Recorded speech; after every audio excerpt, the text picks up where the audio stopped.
Olá, o 3x1 recebe hoje, no estúdio da TV Brasil, o ministro do Esporte, Aldo Rebelo. Em meio aos preparativos para os dois maiores eventos esportivos mundiais, a Copa do Mundo de 2014 e as Olimpíadas de 2016, muitos são os desafios do governo. O mais urgente deles é a corrida contra o tempo para a finalização das obras dos estádios da Copa, além da implantação da infraestrutura necessária para receber público e atletas, como a ampliação de aeroportos e a melhoria do transporte rodoviário. Ao meu lado, para entrevistar o ministro, os jornalistas Walter de Matos, presidente do Grupo Lance, e Márcio Guedes, comentarista esportivo da TV Brasil. Antes de iniciarmos a entrevista, vamos assistir a uma reportagem sobre o tema. Para realizar uma boa Copa do Mundo, é preciso cumprir à risca o caderno de encargos da FIFA. E o Brasil vem se empenhando para que, dentro de 1 ano e meio, ninguém possa falar mal da nossa organização, nem mesmo os ferrenhos críticos Joseph Blatter e Jerome Valcke. A última polêmica ficou por conta da questão da segurança na Copa. A FIFA ficou assustada com as cenas no estádio do Morumbi entre São Paulo e Tigre.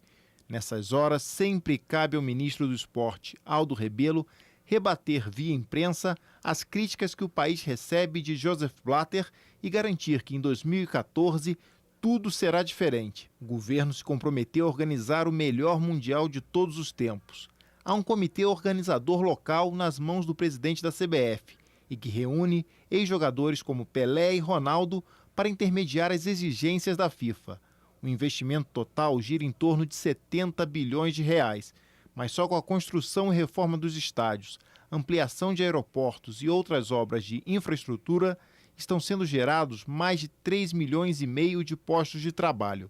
Para fiscalizar os gastos e controlar o avanço das obras, a Câmara, o Senado, o Tribunal de Contas da União e a Controladoria Geral da União firmaram um acordo para dar transparência na aplicação dos recursos. Entre muitas obrigações, um alívio. Os 2 primeiros estádios já foram entregues. O Castelão, em Fortaleza, e o Mineirão, em Belo Horizonte, concluíram as obras em dezembro de 2012. Ministro, as obras para a Copa do Mundo são as que estão mais preocupando não só o governo, mas a sociedade inteira. Tem muita notícia de obra atrasada, de obra superfaturada.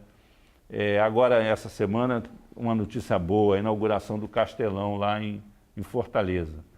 Todas as obras previstas, elas serão concluídas a tempo ou há algum estado, alguma cidade que corre o risco de ficar sem a sede da Copa? Um abraço, Azedo, Walter, Márcio, telespectadores. O Brasil, ao receber a Copa de 2014 e as Olimpíadas de 2016, já demonstrava, quando foi escolhido, que tinha as condições para sediar esses 2 eventos. Senão, os responsáveis, os organizadores, não entregariam a Copa e as Olimpíadas a um país que não tivesse condições de organizar, de realizar esses 2 grandes acontecimentos, que não são apenas do esporte, são os 2 maiores eventos do planeta, os mais acompanhados, os mais celebrados, os mais patrocinados, se o país não tivesse condições para tanto. Quais os desafios? Copa do Mundo e Olimpíada não tem segredo, não tem mistério. Essa Copa será a 20ª organizada pela FIFA. As Olimpíadas são organizadas desde 1880, 90, ou seja, mais de um século de Olimpíada.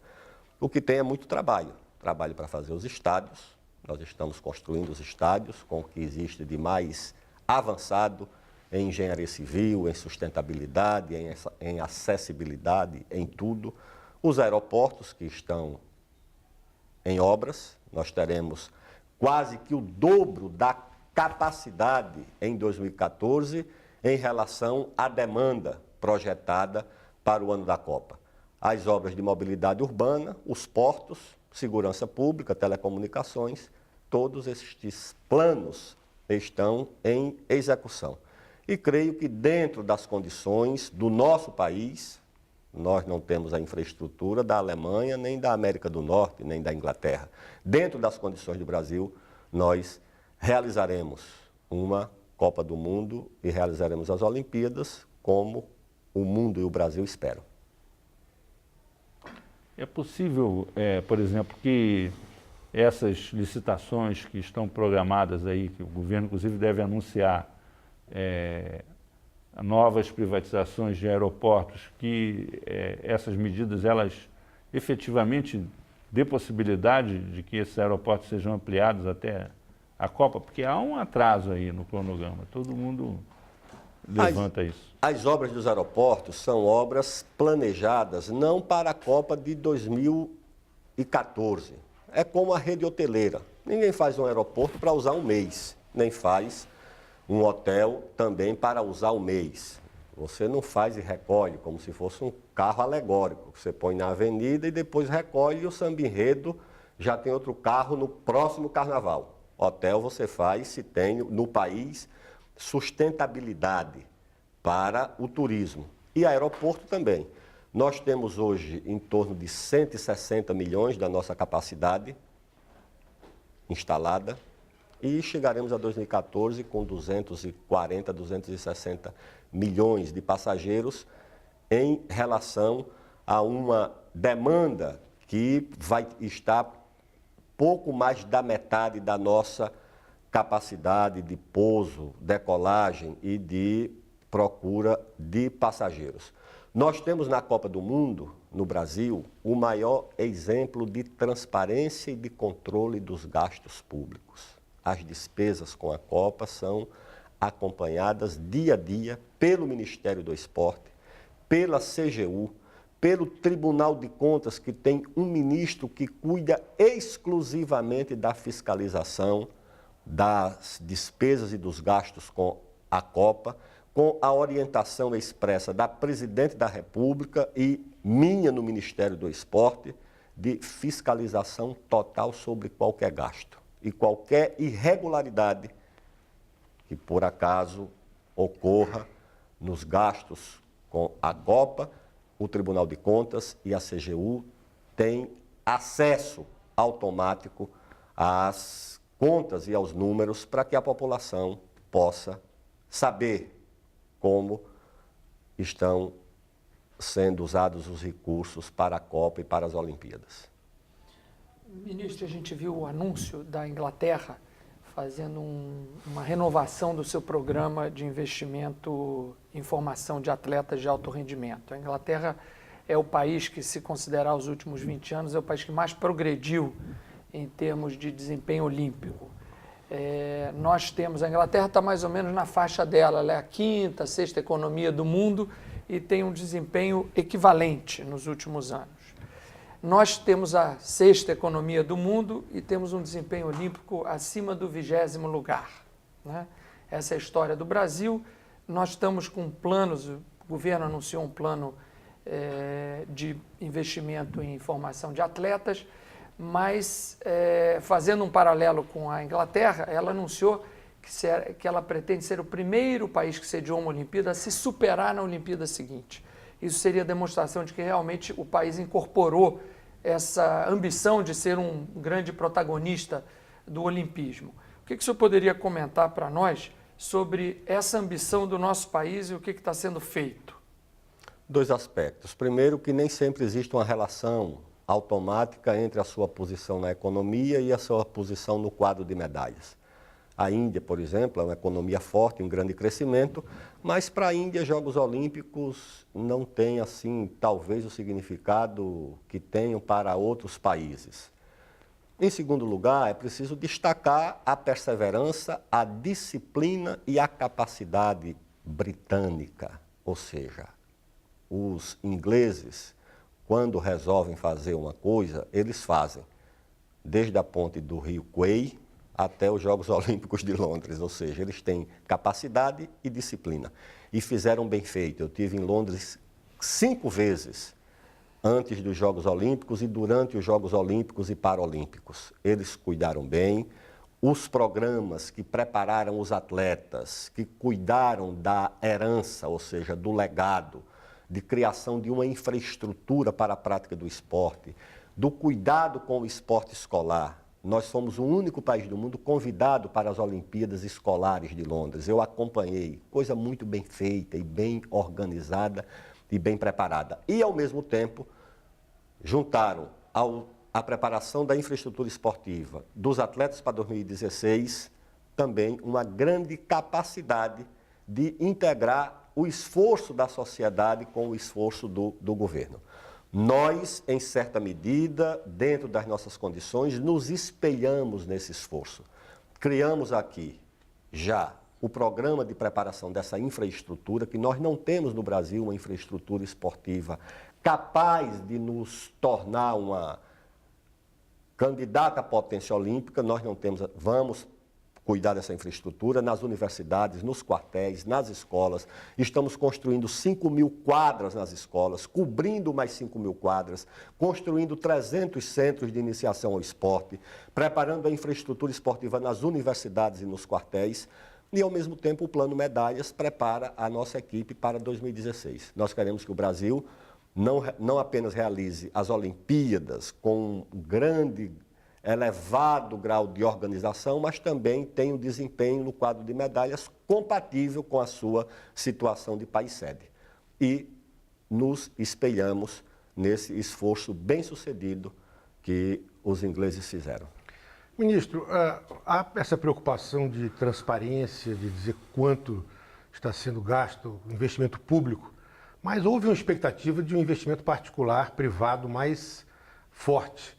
E muito se fala também, principalmente as pessoas nas ruas, mas o governo está gastando dinheiro com o estádio, com isso ou aquilo, e nossa infraestrutura do país ainda tem problemas, hospitais e tal. E eu então faço até duas perguntas. Uma, se houve realmente essa frustração com o discreto investimento particular.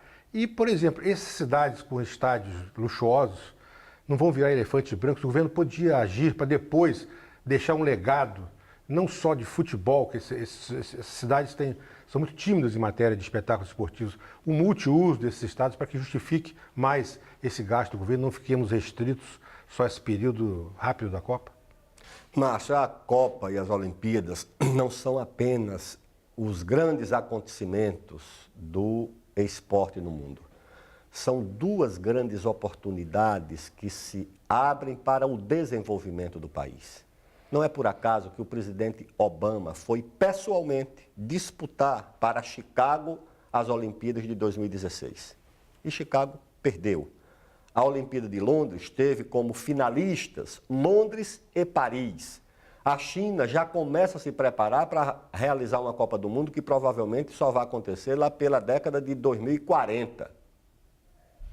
Então são acontecimentos importantes também como oportunidade de desenvolvimento. Positivos por si próprios. Né? Claro, as consultorias privadas dizem, consultorias privadas acessíveis a qualquer cidadão na internet. A Ernst Young diz que nós vamos criar com Copa e Olimpíadas 3.600.000 empregos. É mais do que um Uruguai de empregos. Para cada dólar investido pelo setor público, 3,4 dólares serão investidos pelo setor privado, em construção civil, em telecomunicações, em segurança, em turismo. Uma cadeia francesa de hotelaria, a cadeia Accor, prevê investimentos de 2 bilhões e 500 milhões de reais. Valorizou, inclusive, a construção da rede hoteleira, os terrenos procurados pela rede hoteleira.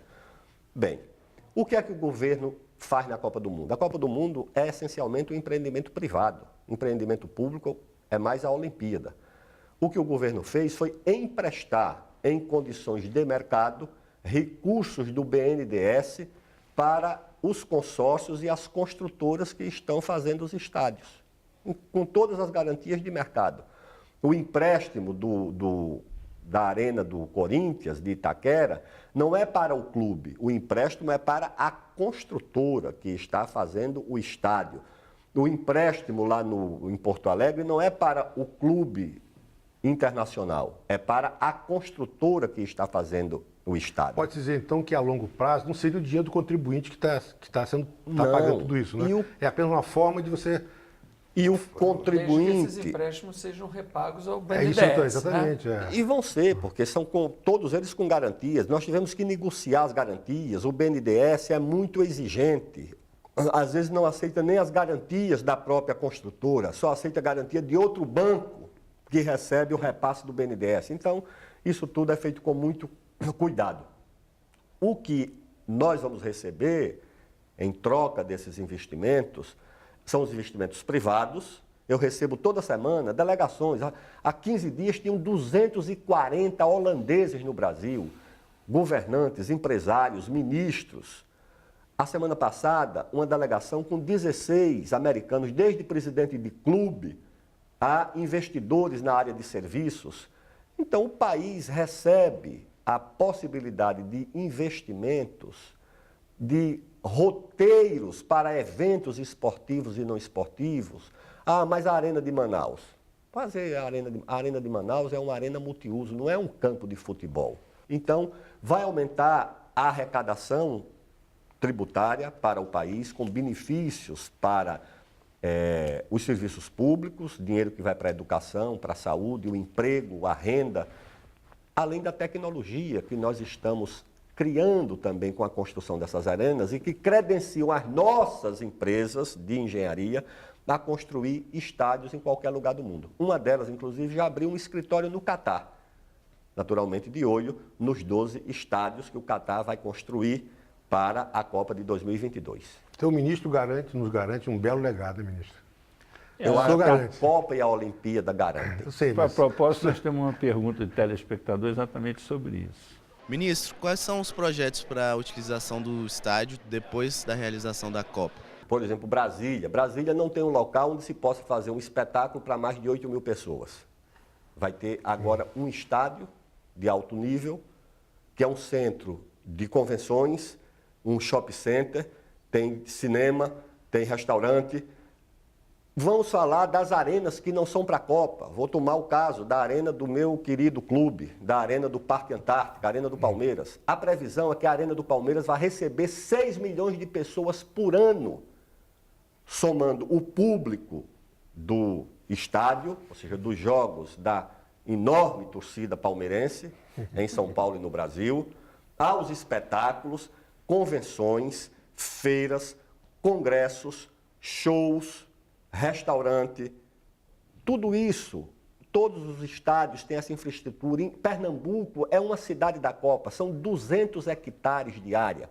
Em torno do estádio, uma universidade, um conjunto habitacional com 2.000 ou 3.000 apartamentos, um shopping center, um centro de convenções. Os estádios foram concebidos assim. Tanto é que grandes empresas que administram esses estádios, essas arenas, estão todas procurando a AEG, que é uma americana, a Amsterdã Arena, que é outra lá da Holanda, todas elas estão procurando, os promotores de shows já estão programando, o Palmeiras já está vendendo espetáculos para quando o estádio foi inaugurado no fim de 2013. Ministro, é óbvio que e o seu otimismo com relação ao uso das arenas é contagiante, mas há casos e casos. Nós temos casos em que os empréstimos foram de construtoras, até porque os clubes, nenhum clube brasileiro, nem mesmo o Corinthians conseguiu tomar os empréstimos, que é uma outra questão para a gente discutir, né, sobre a questão dos clubes. Então, todos eles estão dependentes dos construtores ou de outros investidores. Isso é um caso, o Palmeiras, que está num centro consumidor muito importante, como São Paulo, e sem nenhuma discriminação com outros estados, mas a Arena de Cuiabá, a Arena de Brasília, a Arena de Manaus, construídas mais ou menos a R$1 bilhão cada uma, é difícil crer que essas arenas vão ter um retorno minimamente justificável. Que os promotores de espetáculos a procurem, está ótimo, mas não foram eles que botaram esse recurso de investimento muito grande que eu, mesmo sendo completamente a favor de Copa e Olimpíada no Brasil, acho que foi um exagero no nosso número de sedes. E acho que, tomara que eu queime a língua, mas acho que nós vamos ver elefantes brancos, porque são estádios muito grandes, de estrutura de manutenção muito cara, somente para pagar a manutenção já são alguns milhões por ano, e infelizmente eu acho que não tem mercado para essas arenas se ocuparem, porque não tem sequer um futebol profissional, como tem, por exemplo, o Palmeiras, ainda aqui na Série B. A pergunta é, como que o governo pode dinamizar, quer dizer, esses processos para que, de fato, eles ocorram? O que está sendo feito pelo governo, vamos deixar de lado a estrutura física, na estrutura mole, na preparação das pessoas e na elevação do padrão de atendimento? Só 2 breves comentários. Primeiro, o Brasil é um país de 8,5 milhões de quilômetros quadrados, 16 mil quilômetros de fronteira terrestre e 8.500 quilômetros de litoral. Vai fazer uma Copa do Mundo em 12 estádios, começando por Manaus até Porto Alegre. O Catar, que eu acho que é do tamanho da cidade do Rio de Janeiro, em área, vai fazer a Copa do Mundo em 12 estádios também. Por que é que nós tiraríamos da Copa do Mundo toda a Amazônia, que representa 60% do nosso território? Ou faz Copa do Mundo na Amazônia também, que representa não apenas em geografia, em cultura, em história, em culinária, uma parte importante do Brasil, ou nós não poderíamos dizer que a Copa do Mundo era no Brasil. Difícil não é fazer Copa do Mundo em Manaus, difícil foi construir Manaus no século XVI, numa metrópole no coração da selva, carregando o tijolo de Lisboa. Manaus não tem apenas esse estádio, Manaus tem um dos 10 mais belos teatros do mundo, que é o Teatro Amazonas, construído no fim do século XIX. Então é uma metrópole que talvez o sul e o sudeste do Brasil não conheçam muito, principalmente quando nós subestimamos o ensino de história e geografia nas nossas escolas. Mas Manaus merece e precisa ter a Copa do Mundo. E o Nordeste nem se fala. O que é que o governo faz? O governo faz a sua parte, apoiando, no caso não só de Manaus, mas Cuiabá também. A nossa metrópole, não é a única, porque Campo Grande também está perto, no Pantanal Mato-Grossense, num bioma único no planeta, belo, procurado, eu acho que nós deveríamos, de fato, fazer a Copa do Mundo ali também. O governo tem apoiado e ajudado a fazer com que essas cidades se preparem não apenas com estádios, mas também com infraestrutura urbana, de mobilidade urbana. Tudo isso está programado para ser feito até a Copa, ou mesmo que não fique tudo pronto até a Copa, ficará pronto pouco depois da Copa. Em hotelaria, em mobilidade urbana, em metrô, VLT, BRT, para que essas cidades se credenciem como centros que possam acolher eventos nacionais e internacionais. Ministro, me perdoe, mas nós vamos fazer um intervalo. Voltamos daqui a pouco, entrevistando o ministro do Esporte, Aldo Rebelo. Até já.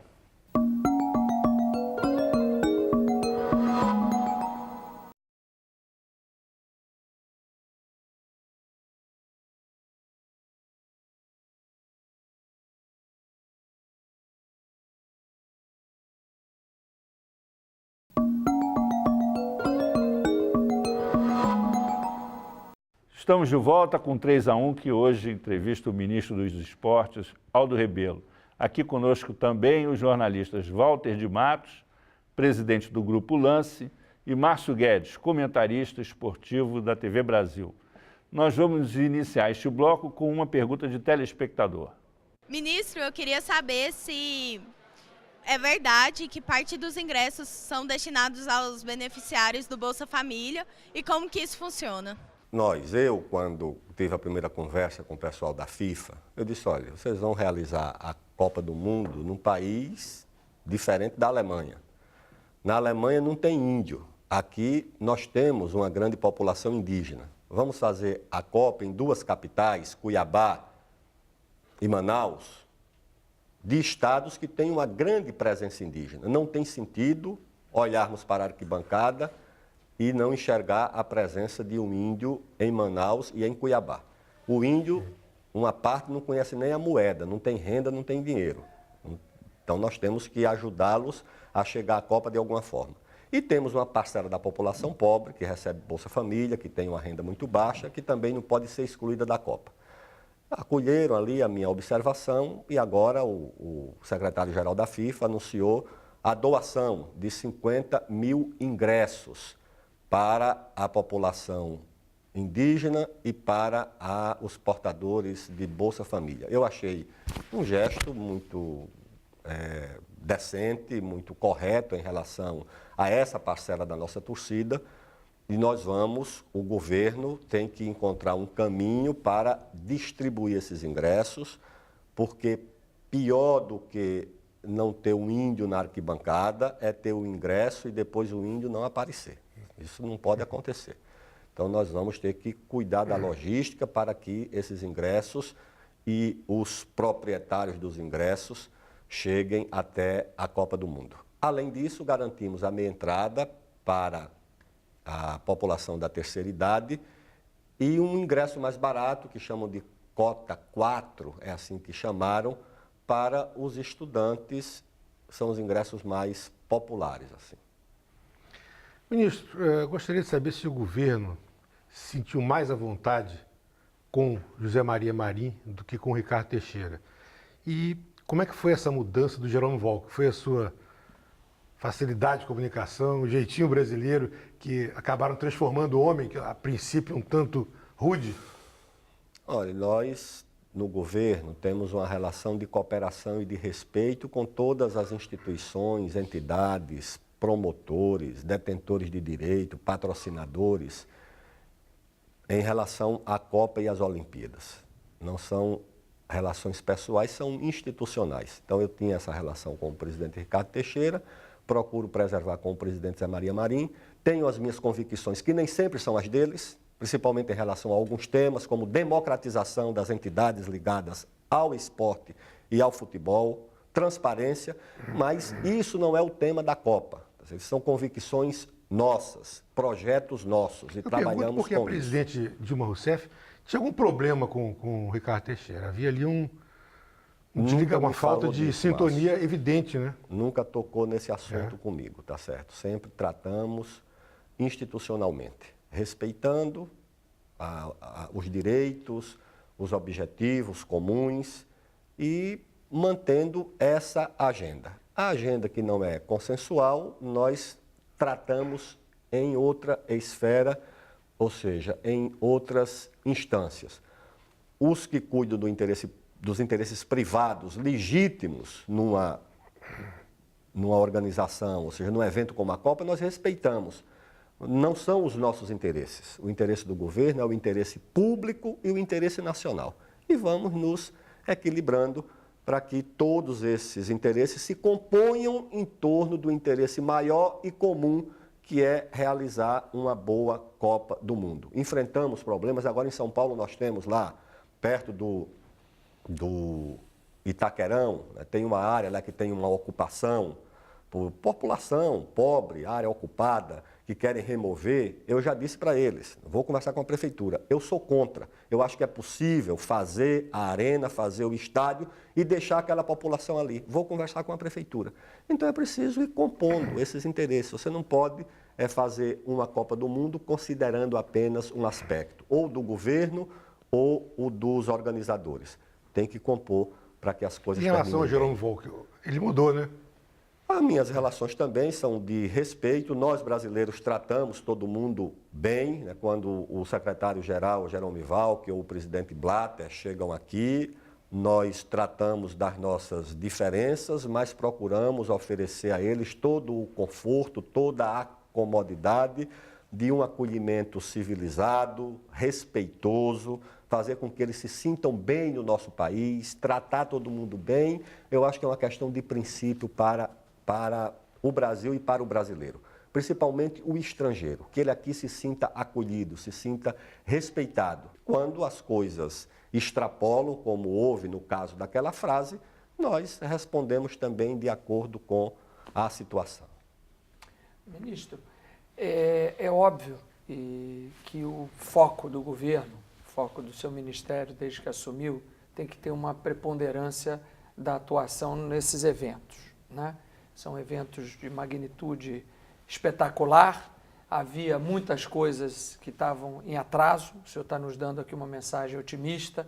Eu lhe confesso que a minha atitude em relação a aeroportos, infraestrutura, já há algum tempo é de rezar para que as coisas cheguem a bom termo, porque o que a gente vê hoje, por exemplo, o Santos Dumont está 3 semanas sem ar-condicionado, Congonhas semana passada inteira sem ar-condicionado. Então, eu me resigno nesse momento a rezar para que as pessoas competentes façam o seu trabalho. Aproveita, o ministro podia nos passar uma mensagem otimista hoje sobre aeroportos. Não, Quem sabe? Eu já acho passou. o seguinte, ninguém precisa esperar a Copa do Mundo para resolver problemas sérios que tem nos nossos isso aí. aeroportos. Mas se ajudar, melhor, né, ministro? Isso não é culpa do aeroporto em si, é da operação, não é a capacidade do aeroporto. A capacidade do aeroporto, receber passageiros, receber pousos e decolagens, isso é uma coisa.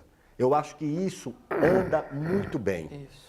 A operação do aeroporto, Nossos a aeroportos são logística do seguros. aeroporto, Os nossos aeroportos são seguros. São seguros. Seguros. A operação É de muito- segurança é boa, mas o Mas conforto precisa é muito melhorar ruim. muito. Não é apenas a questão do ar-condicionado, as filas, a demora para você entregar uma bagagem. Respeito ao passageiro. O respeito ao passageiro, o passageiro chega do exterior, ele perde a conexão. Por que ele perde a conexão? Chega no Rio de Janeiro, aí um vai para Cuiabá, o outro vai para Bahia, o outro vai para Porto Alegre. Ele perde por causa do atraso na entrega da bagagem. Os banheiros, é até alguém julgar estranho, né? Mas está falando em banheiro de aeroporto. Reduziram o tamanho, tiraram a acessibilidade fácil, ficaram distantes dos passageiros. Eu acho que isso nós não precisamos esperar a Copa do Mundo para resolver. Tá Mas certo? eu queria, ministro, falar um pouquinho fora da Copa, porque o papel de uma política de governo, política de Estado, tem que ser estruturante. E o senhor já chegou a se manifestar, por exemplo, e agora há pouco, sobre as questões estruturantes do futebol brasileiro. Falta de transparência da entidade maior, um sistema que se perpetua no poder, quer dizer, não só se perpetua, como a gente agora viu é quase uma capitania hereditária, porque o Ricardo Teixeira saiu, mas todo mundo sabe que ele recebe R$130 mil por mês, mesmo depois de ser condenado internacionalmente como um corrupto, porque isso foi o que o relatório deu. E sua filha é diretora do comitê organizador, então nós temos esse tipo de legado, e na parte dos clubes, vemos ainda os nossos clubes com alto endividamento, a Time Mania, o projeto, infelizmente, não surtiu os resultados nem próximos daquele, as dívidas dos clubes com o Estado se avolumam. O que o senhor imagina que possa ser uma mudança estruturante? Porque, por exemplo, os clubes europeus, que estão hoje os países numa crise, mas eles são clubes cidadãos, eles pagam seus impostos, estão em dia, têm suas lutas lá de gerir uma empresa, mas aqui nós temos clubes que agem como se gastar não tivesse limite e como se essa dívida nunca fosse ser paga. O que o senhor imagina, enquanto um protagonista das políticas públicas, de contribuição para que, quando o seu mandato terminar, a situação do futebol brasileiro, sob o ponto de vista da sua sustentabilidade, seja diversa da de hoje? Walter, cabe inicialmente separar duas coisas distintas. Os clubes como instituições do povo, instituições que pertencem à história, à identidade, à cultura do Brasil. Eu me refiro à parte do futebol, que é um negócio. Isso. Mesmo os clubes de futebol. Né? A outra coisa é que o futebol, ele mudou, incorporando elementos com os quais ele não tinha grande preocupação nos anos 50 e 60. Claro. O futebol era semi-amador, o profissionalismo era meio artesão, o atleta era quase que um artesão pago pelos admiradores para exibir a sua arte. O futebol hoje incorporou importantes esquemas de mercado que exigem profissionalismo.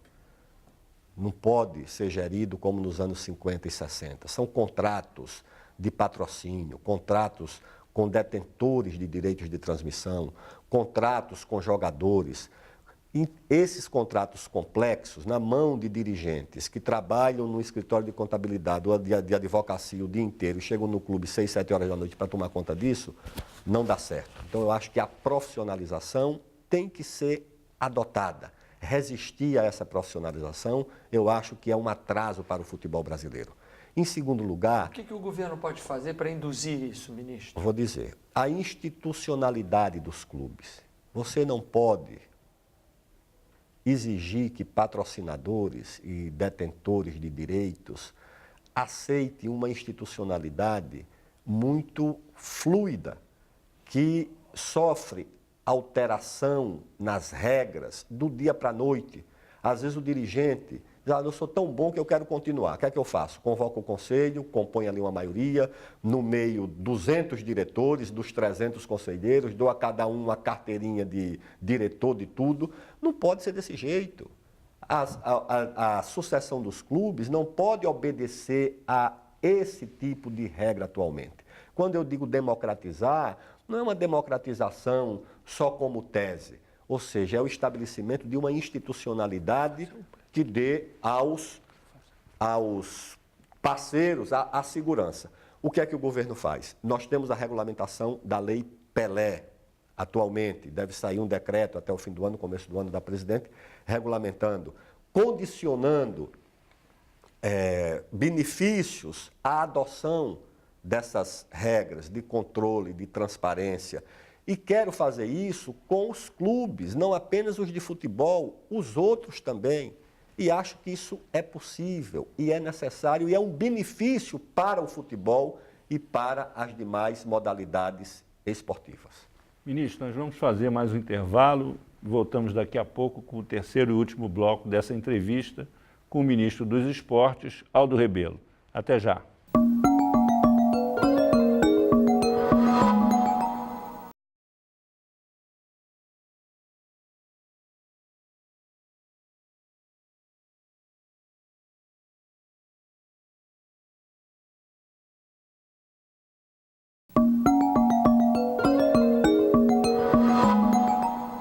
O programa 3x1 está de volta, hoje entrevistando o ministro dos Esportes, Aldo Rebelo.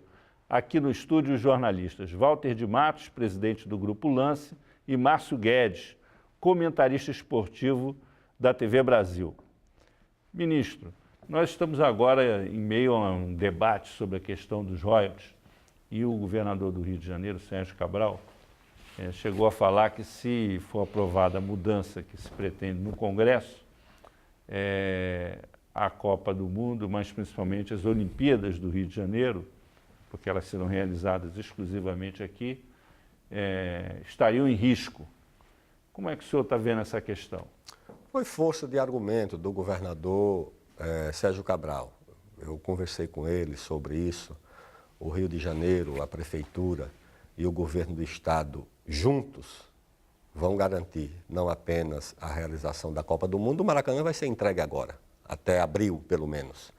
E as obras das Olimpíadas serão iniciadas, os recursos já estão reservados pelo governo federal, já foi feito o convênio com a Prefeitura do Rio, nós vamos transferir os recursos para a Prefeitura e para o governo do Estado, então não há nenhum risco, independentemente da legitimidade dos pleitos em torno dos royalties, a Copa e a Olimpíada estão ressalvadas nessa questão. Ministro, eu vou entrar um pouquinho em campo. Em 1950, o prefeito Mendes de Moraes, depois de construir ali o Maracanã, chegou para os jogadores, poucos dias antes do início da Copa, e disse: nós cumprimos com o nosso dever, agora vocês têm que cumprir o dever de vocês, é obrigação de ganhar essa Copa. Deu no que deu. Agora, o Zagallo, o Filipão voltaram a falar nessa coisa de obrigação. Eu acho que talvez o sentido deles foi dar uma motivação, claro. Mas eu acho essa imposição como se houvesse, como se o futebol fosse possível, você dar a esse jogador a obrigação de ganhar um jogo que pode se decidir num erro do goleiro, no erro do árbitro, num dia pouco inspirado.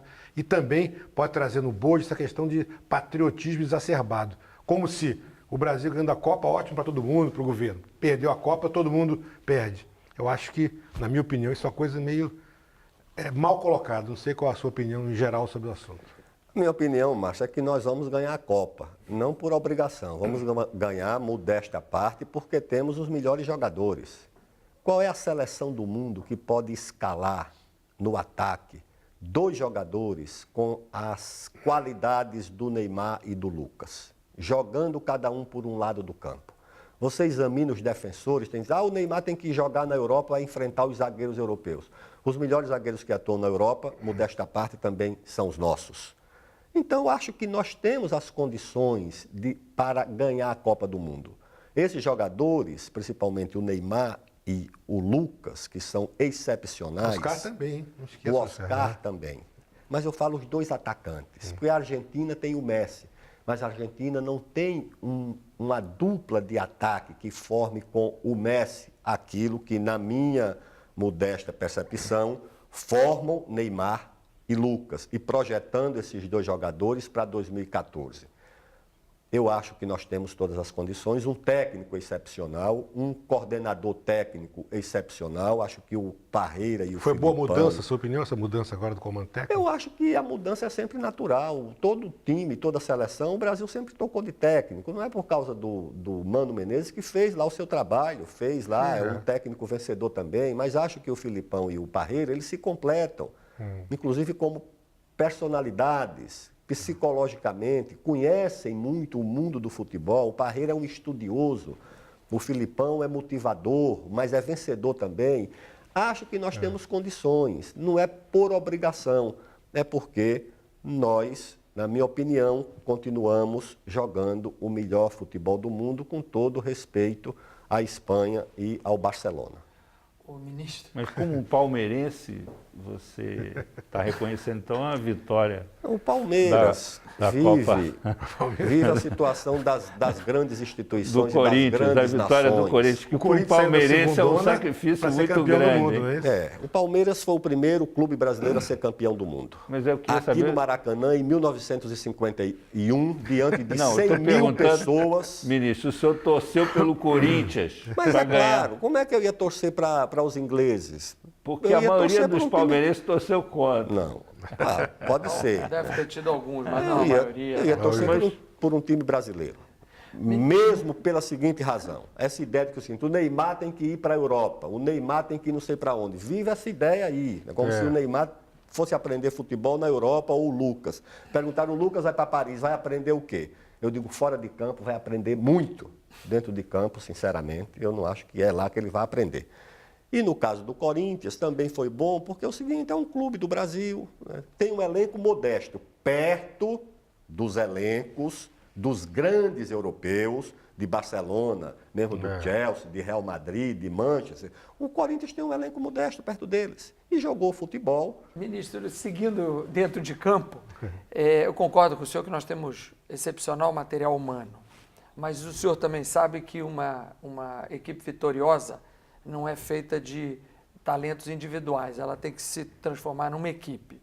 Hoje, há outras equipes mais avançadas em relação ao Brasil, não é por outra razão que o Brasil, podemos questionar um critério ou outro, nós estamos na praticamente a pior posição do ranking desde que a FIFA chegou a 13º e estamos em 11º.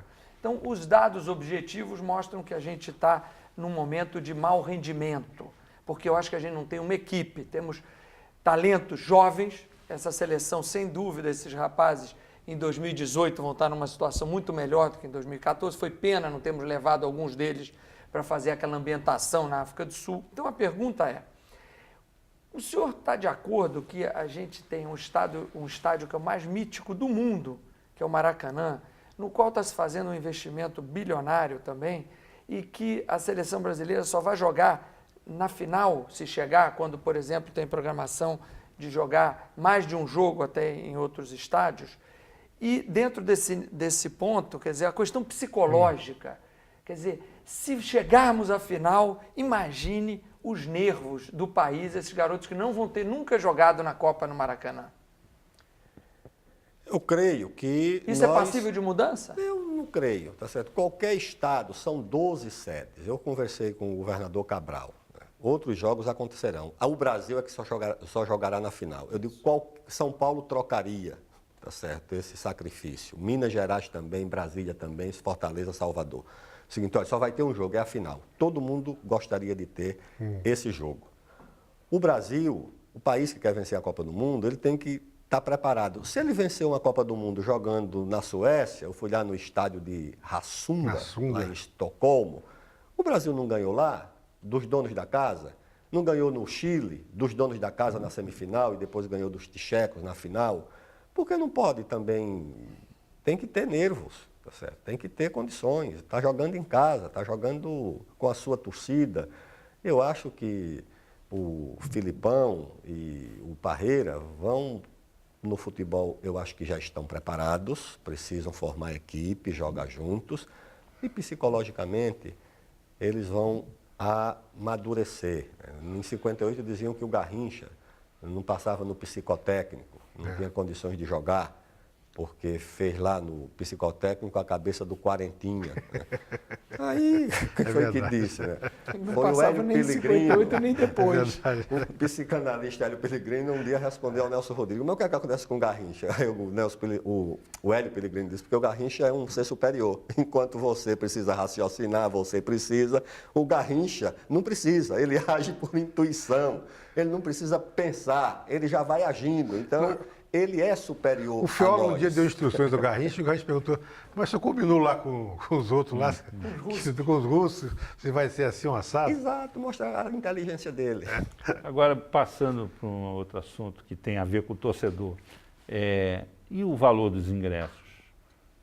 É possível que esses ingressos sejam realmente vendidos em todos os jogos, que a gente tenha sempre os estádios lotados, ou esse valor acaba fazendo com que a gente tenha alguns jogos aí que não chega a ser um jogo tipo assim, o Bangu e o Olaria na baixa, né? E também Disputando é o seguinte, a lanterninha do e resumindo campeonato também, carioca. a Copa não é do povo, né? Quem vai estar no Maracanã, evidentemente, né?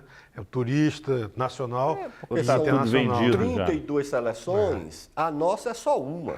Tem mais 31 países querendo ingresso para a Copa. Então, todo país classificado quer trazer a sua torcida. Então, de fato, a disputa pelo ingresso é uma disputa muito grande. Tirando essas 50 mil doações que a FIFA está fazendo para o governo distribuir aí com as populações indígenas e a população da Bolsa Família, é muito disputado. Agora, tem ingresso a preços mais baratos do que a média dos nossos ingressos do Campeonato Brasileiro. Como E é que tem vai ingressos ser o muito mais acesso caros. a esse ingresso? Porque a gente tem aqui um histórico de cambistas, quer dizer, entra uma outra indústria eu aí acho que paralela. a FIFA não permite isso. Em outras Copas, fora do Brasil, sempre houve cambista, não na proporção que tem normalmente aqui, mas sempre por um valor maior você consegue comprar um ingresso fora. Isso em todas as Copas, não houve exceção. Não, e sempre há denúncias Sempre também de vazamento de mas ingressos. é normal, de- isso é inevitável você ter um ali por um preço maior. Isso Bem, não, eu isso não... nunca viajei para participar de uma Copa, sempre vi pela televisão. Mas eu posso dizer que eu já fui a 8, então... 8? 8 Copas, desde 1970. Já foi então, a 5. então Foi vamos- mais posso falar. Copa do que o Pelé. O Pelé vai e recebe para Eu ir não fui às a Copas todas, hoje não, em hein? dia. Não é mais. Exato. Aproveitar que vocês muito. são experientes em Copa do Mundo, o que pode vir a acontecer assim, e que, se sabendo que isso costuma acontecer numa Copa do Mundo, pode ser evitado com uma certa facilidade? Olha, a minha maior preocupação é com os transportes, porque, por exemplo, na Europa, né, nos Estados Unidos também, a facilidade era total. Você tem trens maravilhosos na Europa, todo lugar. A Alemanha foi tranquilo, né? A questão de segurança lá também é muito boa, com raras exceções. Me preocupa um pouco, se bem que o Brasil tem uma tradição de, nos eventos, a segurança melhora e sempre fica, não há grandes problemas, não. Parece que existe um novo clima. E o Rio de Janeiro, por exemplo, com a nova política de segurança, a coisa melhorou. Agora, transporte me incomoda muito. Acho que o Brasil é muito precário em transporte, está até abaixo do seu nível de desenvolvimento. Porque os nossos aeroportos são horríveis, não temos trens, entendeu?